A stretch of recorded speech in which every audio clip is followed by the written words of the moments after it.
This is my review of Smackdown, and like some people on YouTube that are saying that it was an awful show or anything. Like, I watched the show, it was not awful. You could say maybe it was not exciting, or maybe it was not what weekly television like it should be like a 4 or a 5 out of 5-star show, but it was a good 3 out of 5, even 3.5 out of 5 depends on what you like we do get that the SmackDown tag team division is kind of carrying SmackDown. But even apart from that, what is like tell me one thing that was objectively bad about SmackDown. Like, you had a Cena Logan video package. You had Drew McIntyre explaining his actions, where he essentially like he said the truth. In a way, he said what happened, what exactly happened. He was like, Cody attacked me after the match. I didn't. He laid out a table. I didn't. I just didn't let him finish the job. So, and he also insulted that 5 years ago I was Cody Rhodes, but I am now who I am. But in a way, like omitting the thing that, you know, just because the disqualification happened does not mean that before the disqualification didn't happen, both were not fighting. So, but what is wrong with that? Like, you gave Cody a break because you put his head through the announce table. So it made sense. You had Alexa Bliss beat Piper and then getting attacked by the Secret Service after the match. That you can say that that is like repetitive, and that Alexa Bliss and Charlotte have already beaten Secret Service, but it looks like they're probably going to be Charlotte and Alexa's next opponents, which is why they need to build more teams. Maybe give Secret Service one or two wins against other tag teams, so, so that they are at least credible. Then also that you had, you know, Sami Zayn has joined the SmackDown roster. Solo had like very like a funny facial expression to that, which I didn't think would happen. So like, what is the direction? Is like Sami on SmackDown? Like it is official, but what if it's like he stays on SmackDown till Royal Rumble. He wins the Royal Rumble, and then he goes to challenge Seth Rollins. That automatically changes him to kind of like Raw. Like he's in a limbo then, that he can then appear on both shows. He wins against Rollins and he goes to Raw. Or what if we get Cody versus Sami? Because it looks like what's happening with CM Punk versus Seth, I can see Punk versus Seth going on till WrestleMania. Maybe you do Roman versus Braun Breaker at WrestleMania, CM Punk versus Seth Rollins maybe in a Hell in a Cell for the World Heavyweight Championship, and do Cody versus Sami Zayn for the WWE Championship. That sounds interesting too. Let's see what happens with that. And it was decided that Sammy will face with two of his own partners against the MFT in the main event because they attacked him. Yes, this is the thing that you can say repetitive. Like the MFT, the Bloodline 3.0, their feuds are generally this: someone attacks them, then the show ends with a tag match. But this was not bad. Like, of course, Jacob and Jimmy were his partners. Only thing I dislike is how Sami Zayn has instantly forgot that Jacob has done so much bad to him, like last year during the whole War Games build up. And but it was funny, like Sami Zayn doing the Jacob Fatu taunt. In the end, Sami Zayn, Fatu, and Jimmy Uso won the match against MFT. I was kind of thinking they were going to put some of the MFT's members into the tag team division because they had them beat Motor City Machine Guns. Talking about Motor City Machine Guns, you had Carmelo Hayes and The Miz were like in backstage, and they were like, I think, yeah, Carmelo Hayes and Miz had a match. Melo don't Miz now. They have like a graphic and everything, and they defeated Fraxium in a good match, which I don't mind. Only thing is Man, they protected Fraxium for like the first month, and then as soon as they were like, okay, we have come up with the Wired 6 stuff, they have kind of been forgot.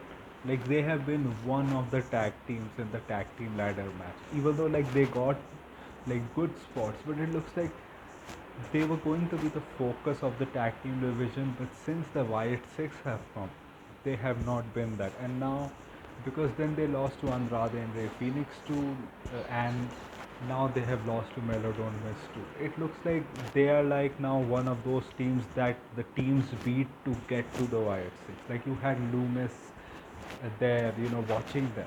And Miz was so scared in the end. It was Melo's hometown, so we won Melo's chance. It was a good match in the end. It looked like Melo was going to win with a frog splash, but then Miz tagged him, blind tagged him. And so the Miz, tagged him, and then it hit the Skull Crush finale and won. I just don't want Fraxim to be one of the teams. Like I know their talent. They should be given backstage time to get their frenemies type of like relationship over with the crowd. I do think they deserve it because I do think the eventual plan is to have Fraxium defeat the Wyatts at WrestleMania for the tag team championships. You also had Street Profits versus DIY in a pretty good match, but the crowd didn't care. In the end, Street Profits won. So I think either the next week, because you had Motor City Machine Guns after the match confronting and was essentially like trying to say that the Miz is using Melo, and a match was set between the Motor City and Melo Don't Miz. So either I think Melo Don't Miz win next week or they lose, because I think this turn is happening soon. It is not going to stretch out for a long while. I think probably Street Profits have now won. I can see Carmelo Hayes and Miz winning next week, and then maybe we get Carmelo Hayes and the Miz versus the Street Profits a week after that, and then we can have and then maybe Miz and Melo don't Miz win that. They challenge for the tag team championships. They lose that. The Miz turns on him, and then you have a face Carmelo Hayes going up against Miz. I think that's the plan. The only thing is because Carmelo wanted a US title match, he asked Nick Aldis, but then Miz interrupted and got them a tag team match. The thing is, I like the direction. Like they finally have a story with Carmelo Hayes, and it looks like it can work. Though this was Melo's hometown, so I don't know the reactions that he will get in other places, but this can work because also now you have Solo Sikoa as the United States champion.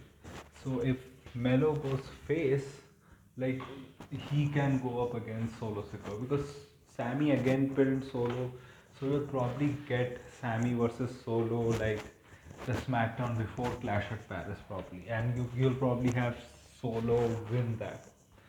And I think if you have Carmelo turn face, maybe you can have a face Carmelo going up against Solo, and maybe Solo can beat Carmelo because of interference, and then you can have Carmelo Hayes and a Miz in a feud.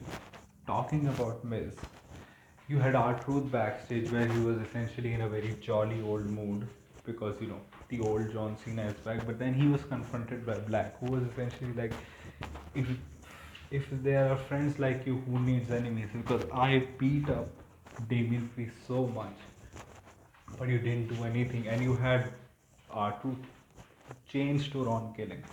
So I'm glad that they're keeping this split personality gimmick. Like they are not just like going with the happy R-Truth again. And is Damien Priest seriously injured, or this is just a storyline injury that hairline fracture? This is just because Aleister Black beat his ass so much. So I can see probably now Aleister Black and R-Truth feuding a little bit. And I can see maybe R-Truth wins again because Damien Priest again returns. So I like this direction because they're finally using truth, and they were using truth. It felt like they didn't use truth for like 2-3 weeks. Then they put him in this Damien Priest, Aleister Black stuff. R Truth won, but then he just disappeared until last week.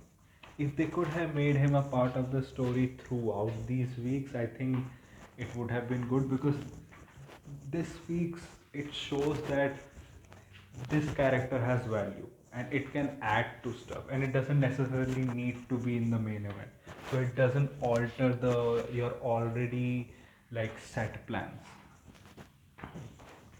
Then also you had, Jade Cargill confronting Tiffany Stratton backstage and was like, I want a championship shot again. Tiffany was like, get back into the line. And then Kiana James interrupted them and was like, just because Julia has a title does not mean that she can't go for your title.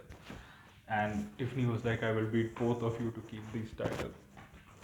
So it looks like what they're doing with Julia is maybe they're maybe they're gonna keep her with this stuff. I think I don't know how much good is that. Like it felt like they were starting some things with Michin, or maybe this was just like doing this 1 week because like okay, Julia's name is now between these top women, so we are like indicating that Julia is a top woman too. I think it's more of that. And apart from that, like the show was good. I just don't see what was so wrong in it that people are going so haywire. Yeah, some things were repetitive, but it was not like necessarily bad. And Sammy joining the Smackdown roster, I think is very good. And it's very good for the heels there also. Like, I think if you want some heels to get established, I think Sammy is a top upper mid card face. So, which heels can go through to establish themselves as top guys? Like, I can see probably uh, after Sammy's feud ends with Solo, I can see Drew and Sammy going at it again. Maybe because Drew loses, maybe Sammy gets added to this stuff. Though I am waiting for Randy. I can see Drew losing at Clash at Paris due to Randy, and then triple threat stuff happens and all. Let's see. Like I am excited. The thing I think you can be excited about SmackDown is the SmackDown Tag Team division, and probably the directions that they can go with Sami Zayn. So this was my review of the show. It was a 3 out of 5, 3.5 out of 5 show to me. So tell me in the comment section what your review was, how this my review was, and go follow me on my socials, which are my Twitter/X account and my Instagram account, links which are in the description below. And go donate my UPI ID account sharpboy@OKICICI so that I can make YouTube a permanent career option. And like, share, and subscribe. And that was it for me for today. So thank you, goodbye, alvida.